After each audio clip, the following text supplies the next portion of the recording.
Et ça en fait encore une.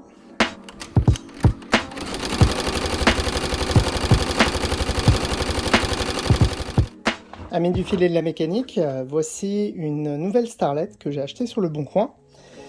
C'est pas celle à plus de 100 €. Celle-là, il y a eu quelques petits soucis, on va dire. Elle va pas arriver, faudra que je retrouve une, tout simplement. Non, celle-là, c'en est une que j'ai achetée, puis la personne ne voulait vraiment pas l'envoyer, mais elle est allée voir ses enfants dans le sud, pas loin de chez moi. Donc, elle a choisi de me la déposer, voilà, pour que je la paye en espèces également, et pas par le site Le Bon Coin. Pourquoi pas, hein? Quand je vous disais qu'il y avait beaucoup de personnes bienveillantes. Bon, on va voir un petit peu ce qu'il y a, si elle marche, et si elle est en bon état. Donc, celle-là, je l'ai achetée 70 €. Pour 70 €, donc j'ai la pédale. La pédale est en bon état, on va pas se mentir. On va voir si elle fonctionne, hein. J'ai la pochette originelle avec les accessoires, le tournevis originel. J'ai le pied de biche pour les fermetures éclairs. Elle est plutôt complète. Voilà, j'ai même donc ça c'est le manuel d'utilisation. Bon, il manque la première page. C'est pas grave, hein, il est complet. Hop. On va la remettre ici. Voilà. Il y a avec aussi des canettes. Ce sont les bonnes canettes. Et il y en a 2, 4, 6, 7. Il y a des aiguilles. Celles-là, je les recommande pas. Mais il y a des aiguilles. Hop. Donc déjà, j'ai une machine qui est complète. Ça, déjà, ça fait plaisir. Ensuite, l'aspect extérieur, il est plutôt bien. Là, il y a un petit jeu, mais c'est pas grave, hein, c'est le bras libre. Hop. La machine est plutôt propre. Elle n'est pas en mauvais état, on va dire. Voilà, elle a mis un petit morceau de jean. Alors, la plaque à aiguille, par contre, clairement, il faudra la changer. Ouais, il faudra bien la changer. Il y a énormément d'impact dessus. Voilà. Et surtout, donc, elle est voilée. Elle est comme ça, quoi, la plaque. Je pense que la personne a essayé de faire des épaisseurs. Et puis, non. Non. C'est pas bon. Donc là, la plaque, ouais, elle est morte. Hein.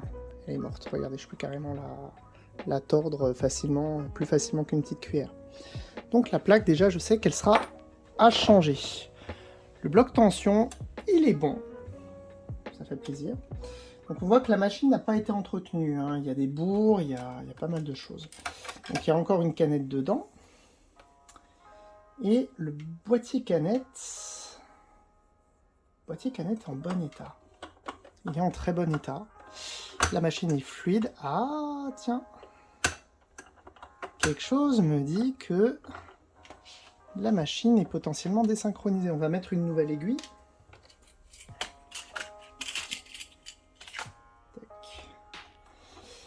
On va mettre une nouvelle aiguille. Donc là, je suis en zigzag maximum. Et oui.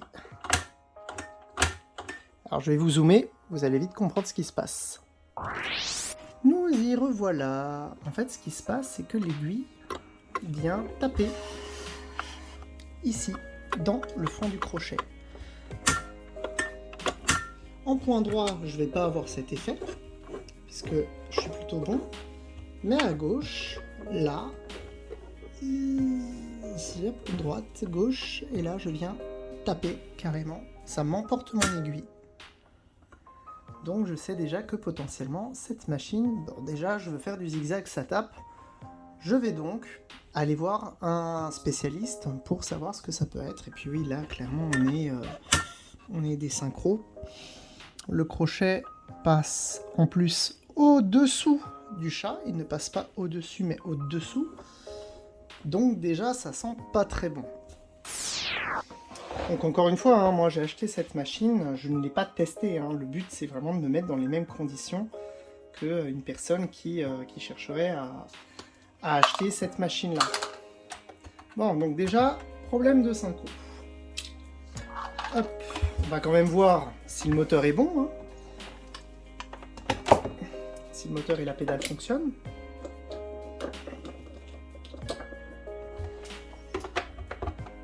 Hop. Donc déjà, la lumière s'allume.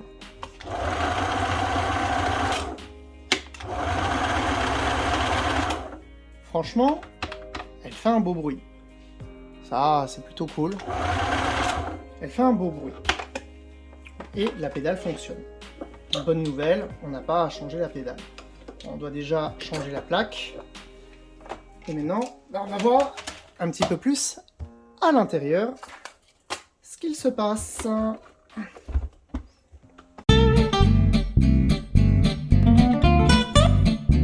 Moi, je parie sur... Elle a essayé de changer les pignons elle-même, mais elle n'a pas réussi à resynchroniser sa machine.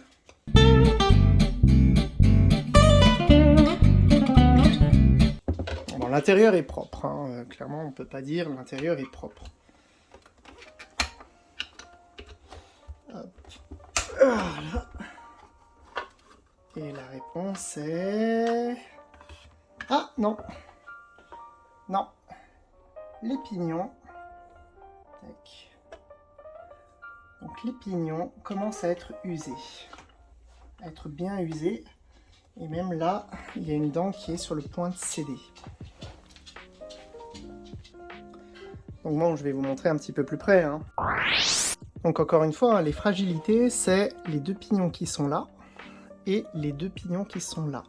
Là, clairement, je suis sur une machine, les pignons, ils sont d'origine. Ils n'ont jamais été changés.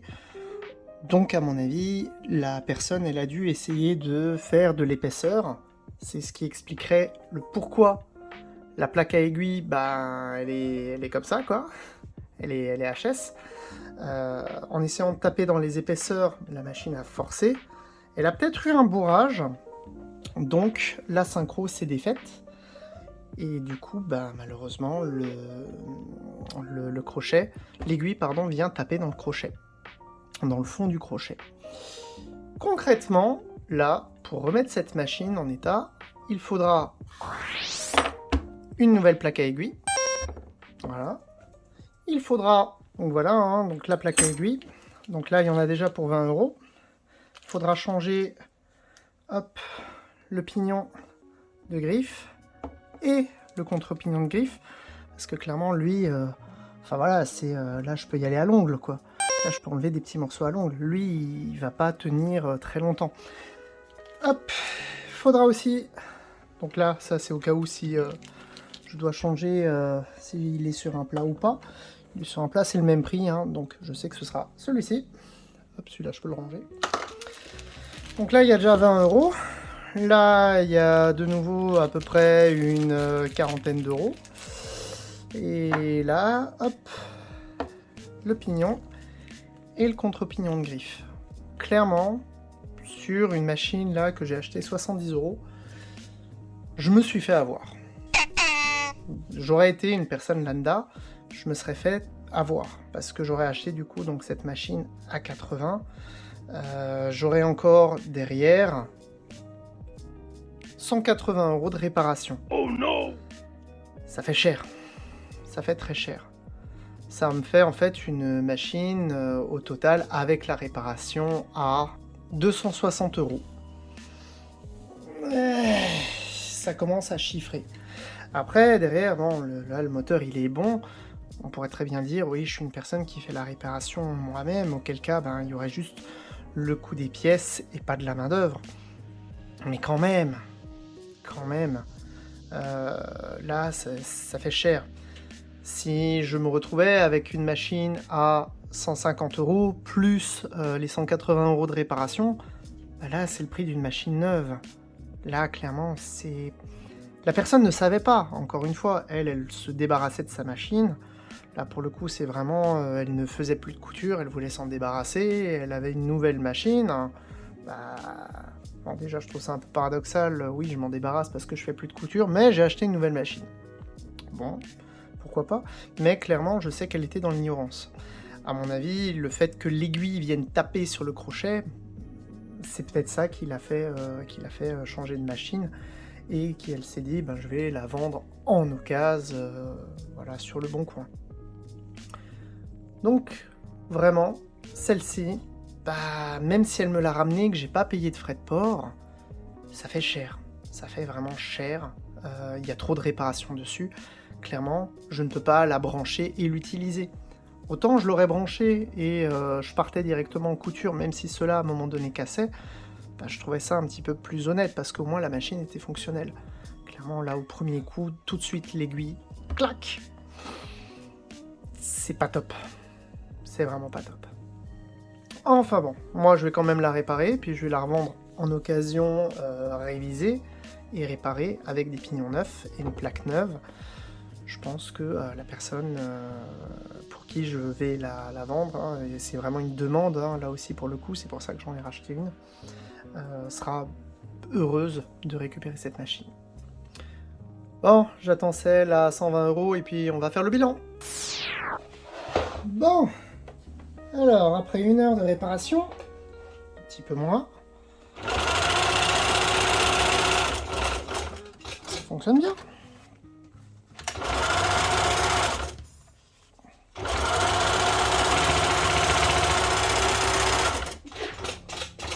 Donc encore une fois, hein, Starlet, c'est des très très bonnes machines. Hein, ah là, ça fonctionne du tonnerre. Hein. Elle fait un bon bruit, le moteur il est bon. Donc là, hein, j'ai changé la plaque à aiguille. Celle-là elle est morte, j'ai changé l'ensemble des pignons. Ils sont tous là. Voilà, le petit dernier. Tac. Mais ça tourne, hein.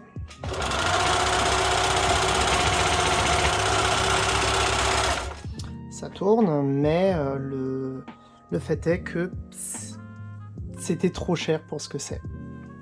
C'était vraiment trop cher. Un particulier qui aurait acheté cette machine aurait été déçu et je pense qu'il aurait eu un peu de... comment dire, donc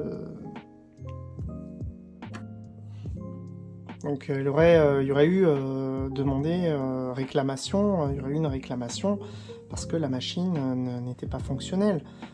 Alors que la personne, derrière, elle cherchait juste à s'en débarrasser.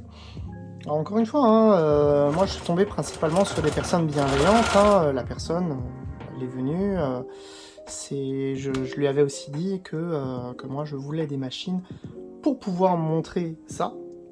Les personnes ont vraiment été au courant hein, que je voulais des machines pour montrer l'inconvénient d'acheter des machines sur le bon coin. Mais là, voilà, il y a eu, ça a été réparé, hop, tous les points après fonctionnent. Hein. Et c'est une très bonne machine. C'est une très très bonne machine. Voilà, je pense que la personne qui me l'a commandée sera effectivement contente hein, de la récupérer. Mais un particulier aurait eu l'impression de jeter un peu son argent par les fenêtres. Voilà.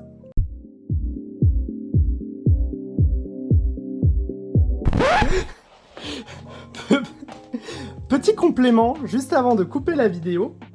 Voilà ce qui s'est passé. Je vous rebranche la machine. Je n'appuie pas sur la pédale. Hein. La pédale est là, la machine est là. Hop. On va l'arrêter et on va aérer. Ouais, bah oui, ça fume, bien sûr que ça fume. Il y a mon épouse qui est à côté, en fait, qui me dit « Regarde là, ça fume !»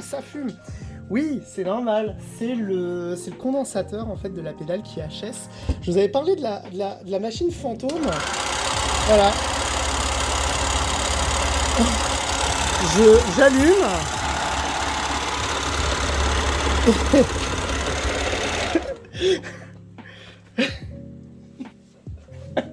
J'aurais jamais cru que ça m'arrive.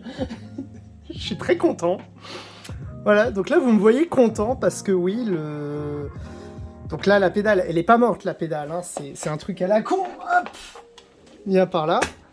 Mais juste au moment où j'arrête de tourner, j'ai ça qui arrive. Je remets la machine correctement et je vous remontre. Les personnes vont se dire que c'est pas possible, que c'est un canular. Donc, la pédale est là, hein. Il n'y a aucun autre truc que la pédale, la machine, hein, voilà. Donc, triplement une mauvaise affaire, a dit mon épouse, car oui, donc cette pédale-là, elle a ce qu'on appelle le syndrome de l'effet fantôme. Je vais aussi enlever la canette pour pas avoir de bourrage. Je viens de la réparer. Ce serait con que qu'elle se recasse. Voilà. Hop. Donc là, je vais juste l'allumer sur le bord.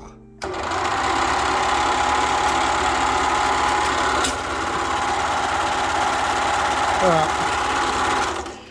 La machine tourne toute seule, hein. Il n'y a pas d'autre pédale, hein. Je ne vais pas vous montrer tout mon setup, mais bon, là, il y a le câble, hein. Il n'y a rien. Je soulève la machine aussi, il n'y a rien en dessous, hein. Ah, c'était inespéré. Parce que là, clairement, une personne aurait acheté cette machine sur le bon coin, l'aurait mise en point droit, aurait commencé à coudre, il lui aurait arrivé ça. Surtout, je vous explique pas l'odeur qui... Mon épouse, t'avais dit quoi que c'était du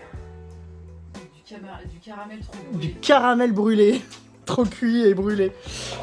C'est typiquement ça en fait, hein.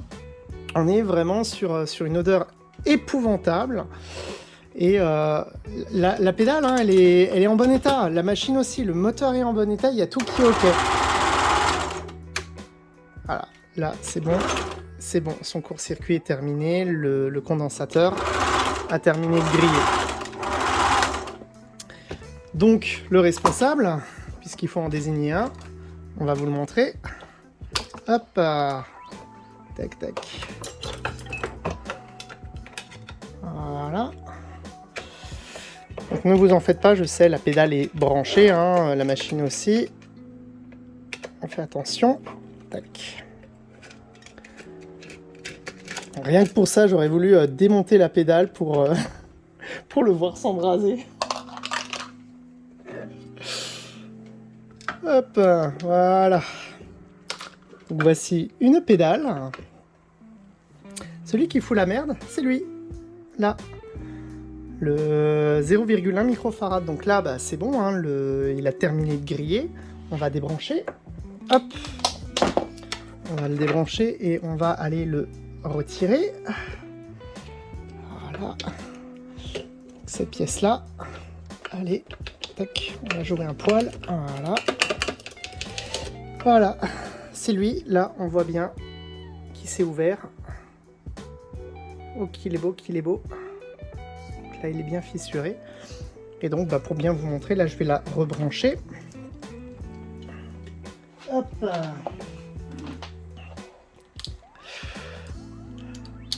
Voilà. Donc là la machine est rebranchée. Et effectivement, hein, ma pédale fonctionne sans ce petit truc là. Donc ça, c'est ce qu'on appelle un condensateur antiparasite. Ça permettait de regarder la télé ou d'écouter la RTF pendant qu'on cousait. Aujourd'hui, bah, on a des écrans un petit peu plus performants et puis les tubes cathodiques, ça n'existe plus de trop. Donc il n'y a pas besoin de le remplacer. Il n'y a pas besoin de remettre un composant. Au contraire, remettre un composant, ça voudrait dire que la machine, elle pourra un jour dans le futur avoir de nouveau ce type de problème. Hop là. Mais ouais, au moment de débrancher, ça franchement c'est rare, c'est très rare de voir le truc qui commence à fumer comme ça. Souvent, j'ai cherché à montrer ça. Et là, franchement, je suis content. Je suis content. Hop. Et là, donc, bah, ma machine refonctionne de nouveau correctement. Bon, donc du coup, oui, c'était triplement une mauvaise affaire. Il y aurait eu... déjà, il était cher par rapport aux réparations qu'il y avait. Bah, il y avait beaucoup de réparations, il y en avait pour environ 180 € de réparation. Mais en plus, même si je me mettais uniquement en point droit et que je partais avec cette machine-là, la pédale, le condensateur aurait grillé et la machine serait devenue folle, littéralement folle.